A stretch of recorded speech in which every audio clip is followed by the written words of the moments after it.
పవిత్రుడును పవిత్రుడును నిర్దోషుడు నిష్కల్మషుడును పాపులలో సేరక ప్రత్యేకముగా ఉండేవాడును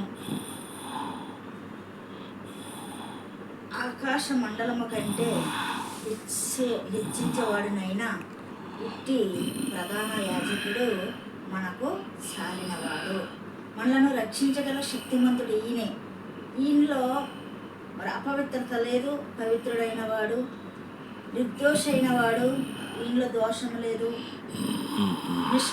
నిష్కల్మషుడును కల్మషము లేనివాడు, పాపులను ప్రేమించి పాపాన్ని ద్వేషించేవాడు. కాబట్టి పాపులు చేరక ప్రత్యేకంగా ఉండినవాడు ఈయన పవిత్రుడు. కాబట్టి మరి ఇటువంటి వాడు ఆకాశ మండలము కంటే ఇచ్చైన వాడు. కాబట్టి ఇటువాడు మనకు ప్రధాన యాజకుడు, మనలను రక్షించుటకు శక్తిమంతుడు. కాబట్టి ఇలాంటి దేవుణ్ణి మనము మరి ఆరాధించుటకు, మనం ఆరాధించిన వారు మరి ఉన్నందుకు మనం ఎంతో ధన్యులము.